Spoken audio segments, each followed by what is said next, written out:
Sean todos muy bienvenidos. Gracias por acompañarnos en este segundo día. Quiero volver a establecer algunos lineamientos al momento de acercarnos en esta segunda jornada a este segundo tema que está alrededor de la muerte de Jesús. Como orábamos, no es la intención de que podamos ver la narrativa bíblica solo como un hecho histórico, como algo que sí sucedió indudablemente, sino más bien podamos acercarnos a esta porción y podamos derramar nuestros corazones en gratitud mientras el Señor nos habla. Creo que es una porción sensible y ha sido mi oración en la jornada que pueda haber precisión al momento de observar este texto. Es difícil poder cubrir todas las implicaciones de la muerte de Jesús, pero en la medida que vayamos avanzando, que tu corazón sea cautivado, que tu corazón sea renovado, que el desafío, la motivación, el anhelo más bien de vivir en santidad pueda hallar un ancla cada vez más profundo a raíz o a la luz de esta porción. Lucas capítulo 23, del versículo 33 al 49, va a ser la porción base sobre la cual vamos a caminar esta noche. Recuerda que vamos a ir observando los otros evangelios para ir complementando la idea del texto. Los 4 evangelios se complementan entre ellos y lo que el Señor nos permite ver es detalles que uno u otro autor no lo mencionan y que otros sí lo hacen. Lucas capítulo 23, versículos 33 al 49. Lucas capítulo 23, versículos 33 al 49. Cuando llegaron al lugar llamado la Calavera, crucificaron allá a Jesús y a los malhechores, uno a la derecha y otro a la izquierda. Y Jesús decía: Padre, perdónalos porque no saben lo que hacen. Y los soldados echaron suertes repartiéndose entre sí sus vestidos. El pueblo estaba allí mirando y aún los gobernantes se burlaban de él diciendo: a otro salvó, que se salve él mismo, si este es el Cristo de Dios, su escogido. Los soldados también se burlaron de Jesús y se acercaban a él y le ofrecían vinagre diciendo: si tú eres el rey de los judíos, sálvate a ti mismo. Había también una inscripción sobre él que decía: este es el rey de los judíos. Uno de los malhechores que estaban colgados allí le lanzaba insultos diciendo: ¿no eres tú el Cristo? Sálvate a ti mismo y a nosotros. Pero el otro le contestó y reprendiéndolo dijo: ¿ni siquiera temes tú a Dios a pesar de que estás bajo la misma condena? Nosotros a la verdad justamente, porque recibimos lo que merecemos por nuestros hechos, pero este nada malo ha hecho. Y añadió Jesús: acuérdate de mí cuando vengas en tu reino. Entonces Jesús le dijo: en verdad te digo, hoy estarás conmigo en el paraíso. Era ya como la hora sexta cuando descendieron tinieblas sobre toda la tierra hasta la hora novena. Al eclipsarse el sol, el velo del templo se rasgó en dos, y Jesús, clamando a gran voz, dijo: Padre, en tus manos encomiendo mi espíritu. Habiendo dicho esto, expiró. Al ver el centurión lo que había sucedido, glorificaba a Dios diciendo: ciertamente este hombre era inocente. Todas las multitudes que se habían reunido para presenciar este espectáculo, al observar lo que había acontecido, se volvieron golpeándose el pecho. Pero todos los conocidos de Jesús y las mujeres que lo habían acompañado desde Galilea estaban a cierta distancia viendo estas cosas. Acompáñame en tu Biblia a Marcos capítulo 15. Vamos a leer un par de versículos más. Marcos capítulo 15, del versículo 33 al versículo 38. Marcos capítulo 15, versículos 33 al 38. Dice la palabra: cuando llegó la hora sexta, mediodía, Hubo oscuridad sobre toda la tierra hasta la hora novena, más o menos las 3 de la tarde, versículo 34. Y a la hora novena Jesús exclamó con fuerte voz: Eloí, Eloí, lama sabachthani, que traducido significa: Dios mío, ¿por qué me has abandonado? Algunos de los que estaban allí al oírlo decían: miren, este está clamando a Elías. Entonces uno corrió y empapó una esponja en vinagre y poniéndolo en una caña dio a Jesús a beber, diciendo: dejen, veamos si Elías lo viene a bajar. Pero Jesús, dando un fuerte grito, expiró, y el velo del templo se rasgó en dos, de arriba hacia abajo. Como observamos en el texto, Jesús fue crucificado a la hora tercera, es decir, alrededor de las 9 de la mañana, según la forma en que los judíos contaban las horas. Fue alrededor de las 12 del mediodía, cuando el sol, que está en su punto más alto, es eclipsado. El versículo 33 nos decía que hubo oscuridad sobre toda la tierra hasta la hora novena. Cuando observamos esta porción, debemos tener claridad de que Dios no estaba ausente del Calvario. Él estaba en este Calvario como un juez justo, como el juez del universo, juzgando y castigando nuestros pecados en Jesús. Pero al mismo tiempo, no solo estaba actuando como el juez del universo, castigando el pecado del hombre en Jesús, sino que estaba dando una muestra de amor incomprensible para todos aquellos que en un momento se iban a acercar a Él en fe para salvación. Lo que quiero afirmar es que Jesús estaba recibiendo en ese momento la justa ira de Dios, pero también se estaba desplegando la gran misericordia, el gran amor del Señor para todos aquellos que en ese momento iban a creer y para todos aquellos que a lo largo de la historia iban a poner su fe, su confianza en Jesús como Salvador. John Stott dice: el amor divino triunfó sobre la ira divina mediante el propio sacrificio divino. La cruz fue un acto simultáneamente de castigo y amnistía, de severidad y gracia, de justicia y misericordia. Entonces, al momento de mirar la cruz, no perdamos de vista que sí, es la justicia del Dios del universo desplegada, pero también es el acto más glorioso de misericordia y amor sobre el hombre, y de manera particular sobre aquel que va a creer. Spurgeon dice: nuestro Señor y Salvador bebió la copa de la ira santa y justa de Dios sin una gota de misericordia, para que los creyentes podamos disfrutar de la copa de la salvación sin una gota de ira. Él sufrió el desamparo del Padre para que podamos disfrutar hoy la bendición de ser recibidos y adoptados en la familia de la fe. Fin de la cita. Decíamos que alrededor de las 3 de la tarde de un viernes, el Señor para ese momento ya llevaba 6 horas crucificado.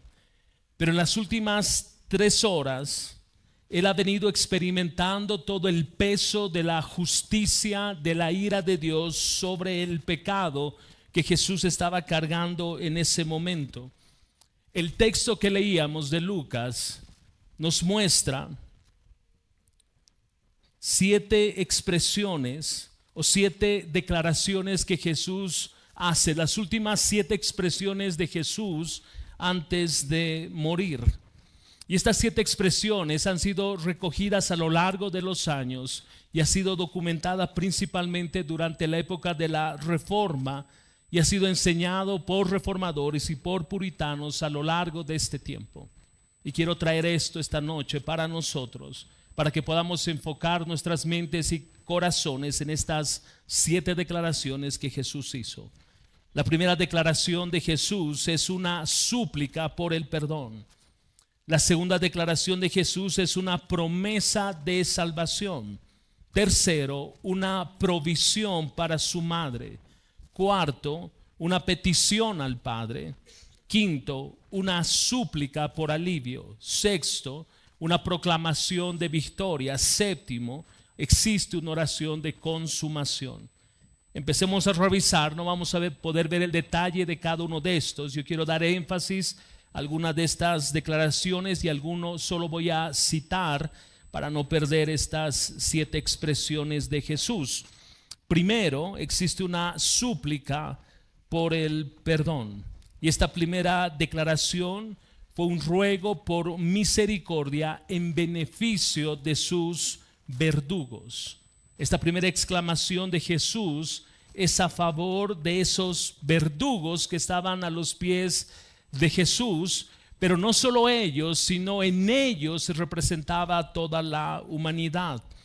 Lucas registra que poco después de ser levantada a la cruz del Calvario, mientras los soldados todavía repartían su ropa, sus vestidos, él oró pidiendo perdón por ellos. Observa conmigo Lucas capítulo 23, versículos 33 al 34. Cuando llegaron al lugar llamado La Calavera, crucificaron allí a Jesús y a los malhechores, uno a la derecha y otro a la izquierda. Y Jesús decía: Padre, perdónalos, porque no saben lo que hacen. Y echaron suerte, repartiéndose entre sí sus vestidos. Riley dice: es digno de destacar que tan pronto como la sangre del gran sacrificio comenzó a fluir, el gran sumo sacerdote comenzó a interceder. En ese instante que fue traspasado sus manos y la cruz fue levantada, la sangre empezó a correr. Jesús está pidiendo que los pecados de estos verdugos sean perdonados, porque ellos no sabían lo que estaban haciendo. Recuerda que la gente se estaba burlando de Jesús. La gente estaba menospreciando, insultando a Jesús. Y la respuesta de Jesús precisamente se plasma en esta declaración: perdónalos porque no saben lo que hacen. Jesús no amenazó desde la cruz. Jesús no devolvió los insultos. Jesús no maldijo a sus enemigos. Él oró a favor de ellos. Jesús tenía el poder suficiente. Él seguía siendo Dios y él podía haber llamado y ordenado a sus legiones de ángeles en los cielos que vengan en su auxilio, y en segundos Jesús pudo haber sido liberado y en segundos sus enemigos destruidos. Pero lo que él hizo es clamar a su Padre para que él perdone a todos sus verdugos, a todos aquellos que lo ofendían, que lo insultaban, porque no sabían lo que estaban haciendo. Perdónalos porque no saben lo que hacen. Esto no tiene nada que ver con que las acciones de sus verdugos eran hechas de manera inconsciente. No, sus verdugos eran conscientes de lo que estaban haciendo. La gente era consciente de sus insultos. Nadie que estaba en ese lugar actuó de manera inconsciente. Jesús está diciendo que ellos no comprendían a quién se lo estaban haciendo. Esa es la diferencia. No es un asunto de ignorancia respecto a lo que se decía o lo que se hacía. Es ignorancia al no entender que están crucificando a la segunda persona de la Trinidad. La ignorancia no absolvió a estos sus verdugos de sus pecados. La oración de Jesús, decíamos que no solo muestra la justicia de Dios, sino que además muestra y enseña la misericordia y el amor de Jesús ofrecida a todos los que estaban escuchando en ese momento y a todos los que iban a escuchar a lo largo de la historia. Este clamor de Jesús por perdón, lo que Jesús está haciendo es un llamado a que el hombre se reconcilie con él. Por eso recordar estas fechas para nosotros es muy importante, Porque debemos entender que no se trata solo de una cruz donde un hombre sufrió, no, es una cruz donde un inocente, la segunda persona de la Trinidad, sufrió en mi lugar, pagó mi cuenta, fue castigado por mis pecados, por mis transgresiones, y el eco de esa cruz es reconcíliate con Dios. Reconcíliate con Dios. ¿Por qué debes reconciliarte si tú no te has reconciliado? Porque estás viviendo en enemistad contra el Dios Santo. Segunda Corintios capítulo 5 versículos 20 y 21 dice, Segunda Corintios capítulo 5 versículos 20 y 21. Por tanto somos embajadores de Cristo, escucha lo que dice, como si Dios rogara por medio de nosotros. En nombre de Cristo les rogamos, reconcíliate con Dios. Al que no conoció pecado, lo hizo pecado por nosotros, para que fuéramos hechos justicia de Dios en él. No sé si te llama la atención este versículo. Debe hacerlo, porque lo que el texto está señalando que es que Dios más bien está rogando por medio nuestro al hombre que se reconcilie con él. ¿Puedes creer eso? El Dios soberano fue violentado en su santidad. El hombre levantó su puño contra el Dios soberano. El hombre decidió vivir a su manera y bajo sus términos, lejos de Dios. Y Dios se acerca al hombre para rescatarlo. Dios se hace sacrificio por el hombre para pagar la deuda que el hombre tenía. Y el Dios que hace esto es el Dios que hoy ruega a todo hombre que se reconcilie con él. Dime si eso no es amor. Dime si eso no es misericordia. Segundo,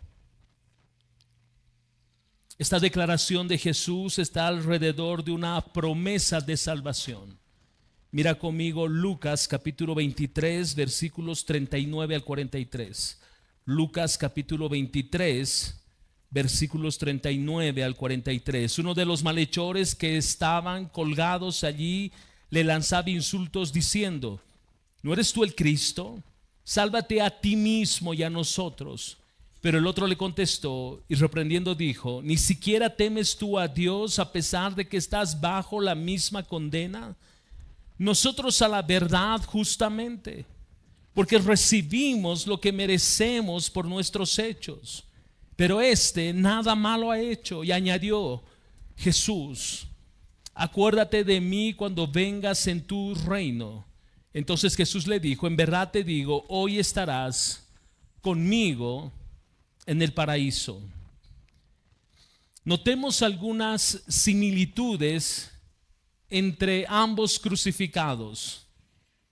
Los dos eran ladrones. Los dos merecían el castigo que estaban recibiendo. Los dos estaban a la misma distancia de Jesús, uno a la derecha y el otro a la izquierda. Los dos tenían la mirada puesta en el Señor.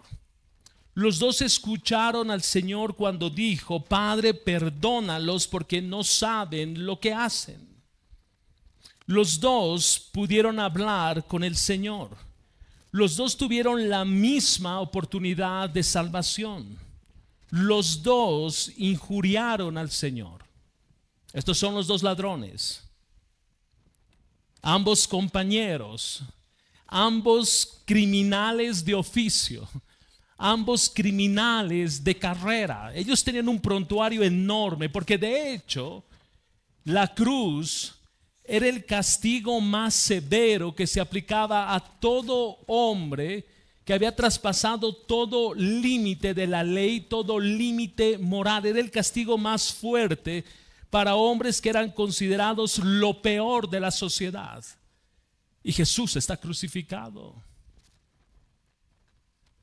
Estos hombres se habían dedicado toda su vida al robo y al caos. Había una maldad profunda en su corazón. Y esta maldad profunda en su corazón lo utilizaron en un esfuerzo moribundo por unirse a las burlas del pueblo contra Cristo. Nota la maldad de su corazón, que aún estando a punto de morir, sigue saliendo de su corazón veneno, como dice John Stott. A medida que pasaban las horas de agonía en la cruz, uno de los dos ladrones que antes se había burlado de Cristo, algo sucedió en él. Quizás este ladrón escuchó con mayor precisión lo que Jesús dijo respecto al perdón. Probablemente en esos segundos la mente, el corazón de este ladrón fue abierto y por alguna razón alcanzó gracia, por alguna razón. Porque no hay forma de entender este cambio radical en un corto tiempo, de insultar junto con todos a defender. Pero llegó un momento entonces en que las burlas de un ladrón se convirtieron en silencio, y el silencio de este ladrón se convirtió en arrepentimiento. Y el corazón de este ladrón cambió por completo. Escucha esto. Este hombre nada malo ha hecho. Y la segunda declaración de este mismo ladrón: ni siquiera temes tú a Dios. ¿Cómo?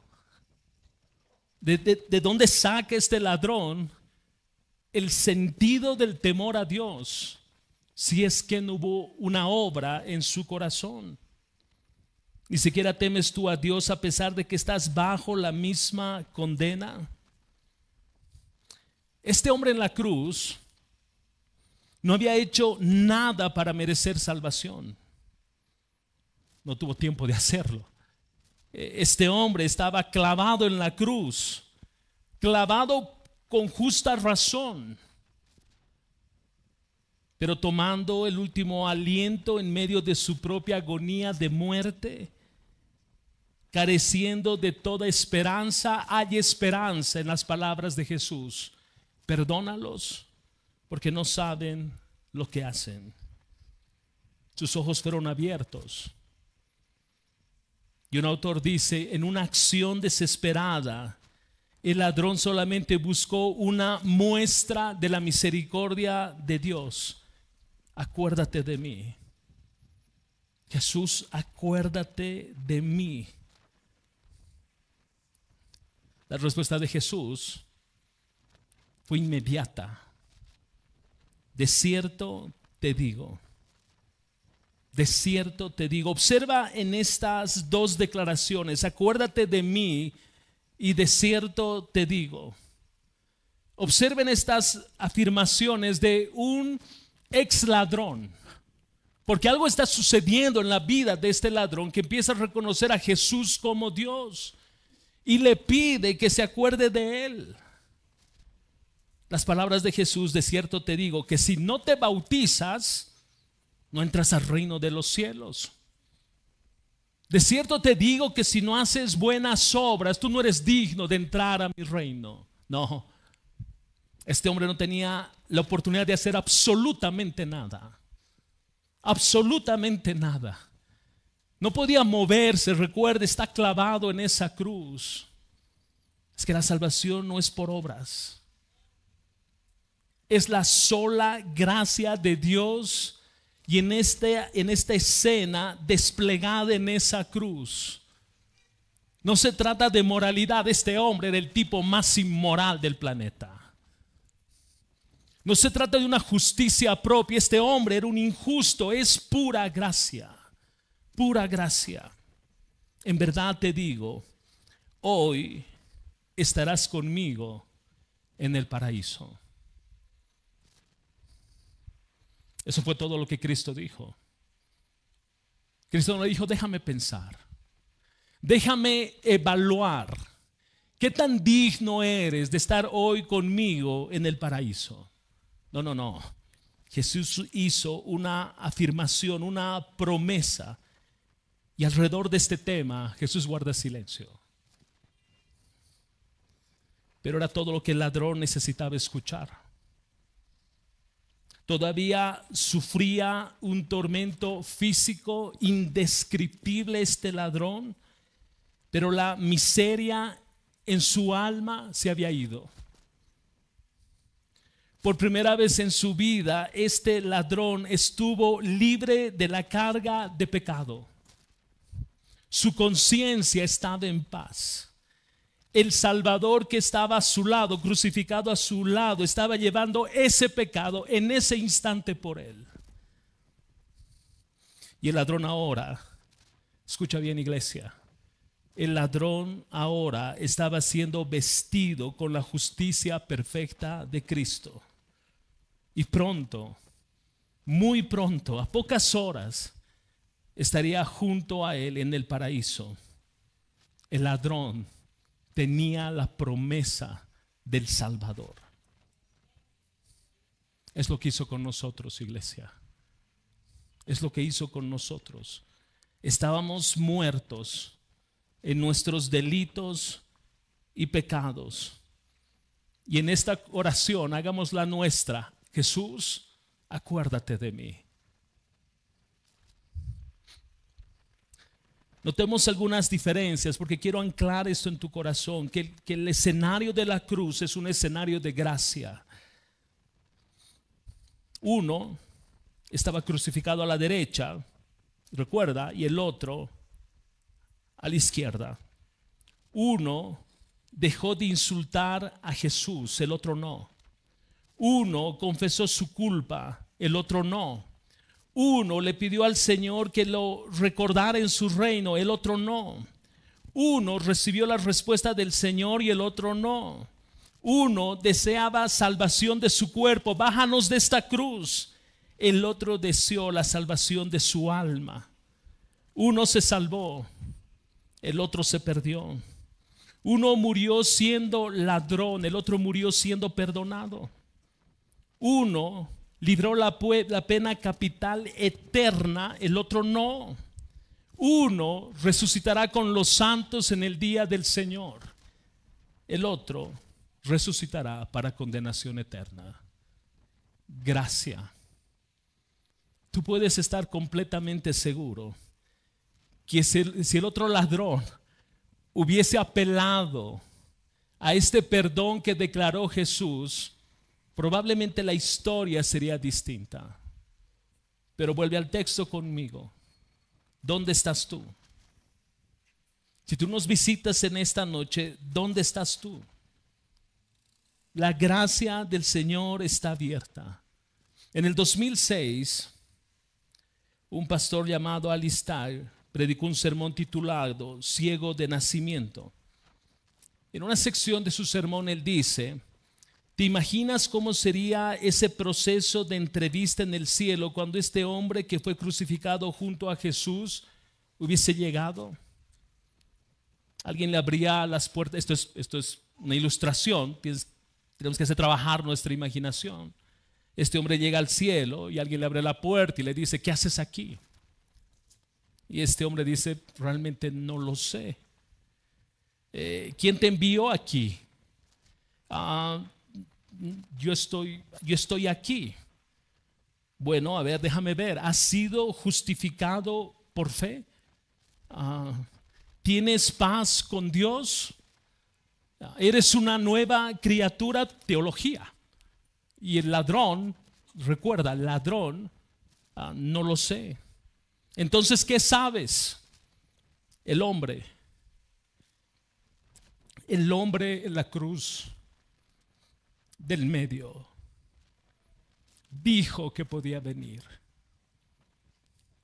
El hombre de la cruz que está en medio dijo que podía venir. El hombre de esa cruz te dijo a ti, me dijo a mí: ven, ven. Ese fue su llamado. No es que tú lo buscaste a él, recuerda, él te buscó a ti. No es que tú querías darle una oportunidad, él te dio una oportunidad. El hombre de la cruz de en medio te dijo, ven. Tercera declaración de Jesús, una provisión para su madre. En medio de la multitud que ese día se encontraba insultando, ofendiendo, haciéndose la burla de Jesús, en esa multitud también estaba Juan, su discípulo amado. Estaba su madre, María, la mujer de Cleofas, y María Magdalena, Juan capítulo 19, versículo 25. Jesús la ve de pie, la ve afligida allí, y en su tercera declaración desde la cruz, Él refleja, Él muestra un amor tierno hacia su madre en medio de su humanidad. Y en Juan 19, versículos 26 y 27, la palabra señala, y cuando Jesús vio a su madre y al discípulo a quien él amaba, que estaba allí cerca, dijo a su madre, mujer, ahí está tu hijo, refiriéndose a Juan. Después dijo al discípulo, ahí está tu madre, y desde aquella hora el discípulo la recibió en su propia casa.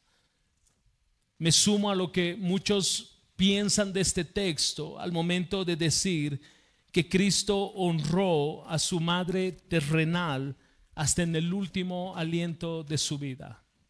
Jesús podía haberse desentendido y decir, yo soy Dios, yo no tengo que estarme ocupando ya de estos asuntos, pero Él no hizo aquello.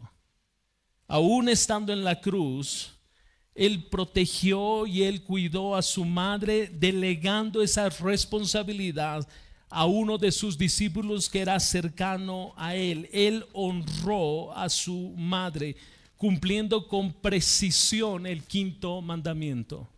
Honrarás a tu padre y a tu madre. Jesús estando en la cruz, aún estando en la cruz, Él cumplió la ley. Pero eso hace eco a nuestros días. El sentido que esta obra de la cruz implica salvación, sin lugar a dudas, pero estos detalles de la cruz deben ser considerados porque son importantes. El llamado a los hijos entonces es honra a tu padre y a tu madre. La pregunta es si lo hacemos. La pregunta es si tenemos cuidado de ellos, si los protegemos. La pregunta es si les hablamos con respeto. La pregunta es si nos sujetamos a ellos. Jesús lo hizo. Y este es el estándar que abrazamos. Cuarto, hay una petición al Padre. Observa conmigo Marcos capítulo 15, versículos 25 al 34. Marcos capítulo 15, versículos 25 al 34. Era la hora tercera, 9 de la mañana, cuando lo crucificaron. Versículo 33. Cuando llegó la hora sexta, 12 del mediodía, hubo oscuridad sobre toda la tierra hasta la novena hora, más o menos 3 de la tarde. Y a la hora novena Jesús exclamó con fuerte voz, Eloí, lema sabactani, que traducido significa, Dios mío, ¿por qué me has abandonado? Debemos recordar que esto no significa que en ese momento hubo una ruptura de unidad entre el Padre, el Hijo, el Espíritu Santo, porque eso es una imposibilidad, eso no puede suceder. Hay una unidad inmutable, hay una unidad eterna entre las tres personas de la Trinidad. No pueden separarse, no puede ser quebrantada esta unidad. Pero entonces, ¿qué es lo que está pasando? ¿Por qué Jesús le dice a su Padre, ¿por qué me has abandonado? Recuerda que Jesús era 100% Dios y era 100% hombre. Y Él se sintió en ese momento desamparado en su naturaleza humana por Dios el Padre. John Stott dice, se trataba de Dios en nuestra naturaleza, abandonado por Dios en su naturaleza. La santidad de Dios no le permite tener comunión con el pecado. Recuerda que Jesús estaba cargando todo el pecado de toda la humanidad. Y en ese momento, colgado en esa cruz, Jesús fue hecho pecado por causa nuestra. Y es el momento que Jesús siente que su padre lo ha abandonado en su humanidad. Permíteme citar una vez más a John Stott. Él dice: el Cordero de Dios fue inmolado en el altar de la cruz. Sufrió en esas 3 horas el infierno eterno de todos aquellos que habrían de ser salvos a través de la historia. Cristo, nuestra Pascua, fue crucificado, sacrificado por nosotros. Quiero usar un tecnicismo aquí que creo es importante. La expresión "me has abandonado", "me has desamparado", en el texto original griego encierra 2 ideas, porque quiero que mires la profundidad de esto. Encierra 2 ideas. La primera idea es desamparar. La segunda idea es dejar. Lo que Jesús está diciendo es: me has dejado solo. Me has dejado solo. Ahora permíteme traer a tu memoria algunos acontecimientos alrededor de horas previas a la cruz. Jesús fue traicionado por su tesorero, ¿no es cierto? Este su tesorero, Judas, lo entregó por el precio, escucha bien, lo entregó por el precio de un esclavo romano. Un esclavo romano costaba 30 monedas de plata. Jesús fue vendido a precio de esclavo. Él sintió soledad horizontal al momento de ser vendido por alguien que era cercano a él. Pedro, uno de los más íntimos a Jesús, lo negó 3 veces para protegerse a sí mismo. Él sintió soledad al ser abandonado por uno de sus discípulos más íntimos. Todos los discípulos, a excepción de Juan, algunas mujeres, lo abandonaron. Él sintió lo que significa ser dejado solo. Y en esta escena de la cruz, él ahora está sintiendo que su padre lo ha dejado solo. No solo sintió el abandono de los que eran más cercanos a él de manera horizontal, sino que ahora en la cruz está experimentando la soledad del abandono de su padre. Él estuvo bajo la compañía de su padre por toda la eternidad. Aún en su misión en la tierra, en su agonía en el Getsemaní, en las primeras horas de su martirio, de la crucifixión, su padre estaba junto a él. Pero en este momento, su padre también lo ha dejado solo. Su padre en este momento, para muchos autores, es como si le hubiese dado la espalda. ¿Por qué sintió este abandono del padre? ¿Por qué el padre abandonó a Jesús? Si la respuesta es porque había pecado y Dios no puede tener comunión con el pecado. Jesús estaba siendo el depósito de la ira de Dios. Pero este abandono nos muestra algo a nosotros. Recuerda que Él se convierte en el fiel sumo sacerdote, quien se identifica con las necesidades de los suyos. Y al momento de mirar esta narrativa y la soledad de Jesús que experimentó de manera horizontal con los suyos, y si tú quieres de manera vertical respecto al Padre, Él entiende tu soledad. Él entiende cuando tú eres traicionado. Él entiende esos momentos donde tú piensas que nadie te escucha, que nadie te entiende, que nadie sabe lo que pasa contigo. Él sí sabe, Él sí entiende lo que es experimentar la traición de los más cercanos. Pero a diferencia, entendemos que Jesús experimentó esto por lo que Él estaba llevando sobre sus hombros. Quinto, una súplica por alivio. Juan capítulo 19, versículos 28 y 29. Después de esto, sabiendo Jesús que todo ya se había consumado, para que se cumpliera la escritura, dijo: tengo sed. Había allí una vasija llena de vinagre, Colocaron pues una esponja empapada del vinagre en una rama de hisopo y se la acercaron a la boca. Arthur Fink dice: el creador del cielo y de la tierra, de las aguas y de los ríos, estaba con los labios resecos. El Señor de la gloria necesitaba de una bebida. El amado del Padre está clamando por agua. Fin de la cita. En su humanidad, Cristo hace esta declaración: tengo sed. Esto nos habla, y quiero pedirte que prestes mucha atención a esta sección. Esto nos está hablando de su condición de hombre, de su naturaleza humana. Y esto es muy importante, porque Él, al estar clavado en esa cruz, no dejó de ser hombre. Era Dios y era hombre, pero en su humanidad Él siente sed. Escucha lo siguiente: Él estuvo cansado, ¿no es cierto? Tú miras la narrativa en Juan 4:6 y dice que Jesús se cansó, pero Él ofreció descanso a los que estaban trabajados y cargados. Él tuvo hambre, Mateo 4:2, pero Él era el pan de vida. Él tuvo sed, pero Él era el agua de vida. Él estuvo en agonía, pero Él curó toda clase de enfermedades y alivió todo dolor. Aunque Él había existido desde la eternidad, Él creció en edad como todo hombre. Él sufrió tentación, Mateo capítulo 4, pero como Dios no podía ser tentado.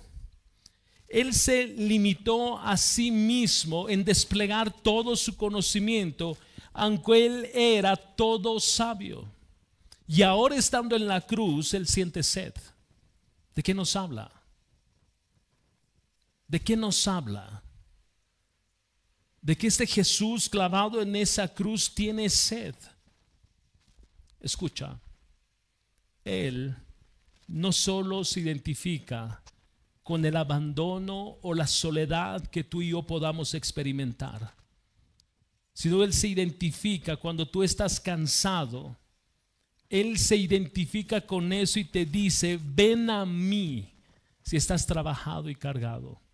Yo sé lo que tú sientes, pero yo te puedo hacer descansar. Tienes hambre, yo soy tu proveedor. No solo naturalmente, sino yo soy tu proveedor, yo soy tu pan de vida. Él estuvo en agonía. Él entiende el sentido de que alguien esté enfermo. Él entiende el dolor de ver a alguien partir, de ver a alguien morir. Él se identifica con esto. La cruz es el escenario donde Él está pagando una deuda que era nuestra, está pagando esa deuda, pero también es el escenario donde Él se identifica con nosotros esa vez y siempre. Yo no sé cuál es la carga de tu corazón, pero es que la cruz representa eso. La cruz representa que tú no estás solo. Escucha, iglesia, tú no caminas viviendo la vida cristiana solo, sola. Tú no caminas la vida cristiana siendo afligido sin recibir consuelo. Sexta declaración: hay una proclamación de consumación y victoria. Juan 19:30, Juan capítulo 19 versículo 30 dice: entonces Jesús, cuando hubo tomado el vinagre, dijo: consumado es. E inclinando la cabeza, entregó su espíritu. Lucas capítulo 23 versículos 45 y 46 añade otros elementos. La luz del sol desapareció, y de repente la cortina del santuario del templo se rasgó por la mitad.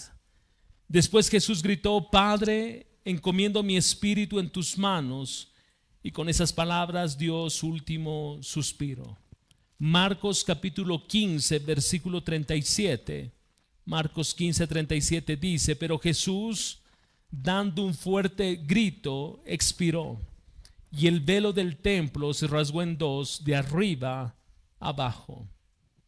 En el texto original, la idea de esta exclamación de Jesús es tetelestai. Esta fue la exclamación de Jesús en la cruz del Calvario, tetelestai. Y el significado de esta palabra es consumado es, hecho está. Aquello que su Padre le había encomendado llegó a su conclusión. La ofrenda fue recibida. La ofrenda, Cristo mismo, la ofrenda fue recibida por el Padre. Y Jesús, entendiendo esto, dijo, consumado es. Ya no hay nada más que hacer. El viejo pacto termina hoy en mi sangre. Ya no hay más sacrificios, ya no hay más animales, ya no hay más corderos que se ofrecen todos los años. Eso hoy termina. Hacemos un nuevo pacto en mi sangre. Este sacrificio derramado en la cruz es una vez y para siempre. Consumado es. Esta es la esencia, la seguridad de nuestra salvación. Que Jesús gritó en esa cruz, consumado es. Nuestra salvación, la seguridad de nuestra salvación descansa en esta declaración. La muerte de Jesús entonces no fue un acto, escucha, de violencia humana, aunque tuvo mucho de esto. No fue un acto de bondad del hombre entendiendo lo que estaba pasando, no. No fue la muerte de un mártir, aunque muchos lo miran así, pero no es aquello. Su muerte fue expiatoria, su muerte fue redentora, y en su carácter Jesús consumó en esa cruz tu salvación y la mía. Por una razón que tú y yo no entendemos, en esa cruz Él te miró.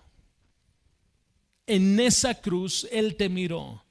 En esa cruz Él cargó tus pecados. Piensa solo en ti, abstráete de los demás. Él pensó en ti, en tus pecados, en esa cruz, y Él los lavó. Y al final de esto Él dice, consumado es. Pon tu nombre. Pon tu nombre. Eric, consumado es. María, consumado es. Julio, consumado es. Consumado es. Tú no puedes hacer nada porque yo ya lo hice todo. Esa es la cruz. Observa Filipenses capítulo 2 versículo 8. Filipenses capítulo 2 versículo 8. Y hallándose en forma de hombre, se humilló él mismo, haciéndose obediente hasta la muerte y muerte de cruz. Un autor decía alrededor de Filipenses, consumado es no son las palabras de un Cristo derrotado, sino de uno que venció. Consumado es no son las palabras de un fracasado, sino de un vencedor. Consumado es no son las palabras de alguien que muere involuntariamente, sino de uno que está dispuesto a morir voluntariamente. Consumado es no son las palabras de alguien víctima de un accidente histórico, sino de uno que responde a un acto soberano de Dios. Consumado es. Consumado es un grito de victoria, es una nota de triunfo, es una meta alcanzada, es un fin realizado, es una cumbre escalada, es un logro completado. Consumado es. Fue el grito de triunfo de nuestro Señor. Séptima declaración. Una oración de consumación. Observa conmigo el versículo 46. Y Jesús, clamando a gran voz, dijo: Padre, en tus manos encomiendo mi espíritu. Y habiendo dicho esto, expiró. Al ver el centurión lo que había sucedido, glorificaba a Dios, diciendo: ciertamente este hombre era inocente. Todas las multitudes que se habían reunido para presenciar este espectáculo, al observar lo que había acontecido, se volvieron golpeándose el pecho. Pero todos los conocidos de Jesús y las mujeres que lo habían acompañado desde Galilea estaban a cierta distancia viendo estas cosas. Volvamos al versículo 46. Y Jesús, clamando a gran voz, dijo: Padre, en tus manos encomiendo mi espíritu. A lo largo de los años, de los siglos, muchos han sostenido que esta expresión no es literal, que este asunto de Jesús fue una representación, que Él realmente nunca murió, pero necesitaba hacer algo para convencer a la gente que lo seguía. Pero nosotros sostenemos que la muerte de Jesús fue literal, así como su resurrección, que vamos a ver mañana. Pero lo que está diciendo aquí Jesús es que en las manos del Creador encomienda su espíritu. ¿Y tú recuerdas quién iba a estar con Él en ese momento? El ex ladrón. Jesús encomienda su espíritu al Señor, pero también en ese momento el ladrón iba a acompañar a Jesús. Esta es la escena donde nuestro Señor muere. Esta es la escena donde la segunda persona de la Trinidad en su humanidad muere. Este es el final de esta historia de redención en la cruz del Calvario. Su muerte es nuestra vida. Iglesia, su muerte representa nuestra vida. Tú hoy tienes vida eterna porque Él murió. Si Él no hubiese muerto en esa cruz, si no existiese esta narrativa de Jesús encomendando su espíritu, no habría salvación. No importa si Él gritaba antes de Tetelestai, consumado es. El sello de ese grito fue que Él expiró. ¿Cómo debemos vivir a la luz de esto? Hemos sostenido desde ayer que lo que menos debemos sentir es pena, que lo que menos debemos sentir es lástima por todo lo que Él pasó y por esta escena dramática en la cruz del Calvario. Esto debe movernos a un sentido de gratitud. Esto debe movernos a un sentido de integridad, de rectitud, de santidad. Esto debe movernos a vivir conforme el llamado que hemos recibido, entendiendo el costo de este llamado.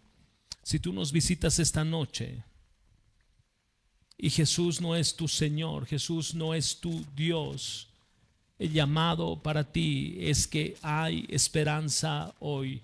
Él te dice, Jesús mismo te dice, reconcíliate conmigo. ¿Qué debes hacer? Arrepiéntete. ¿De qué?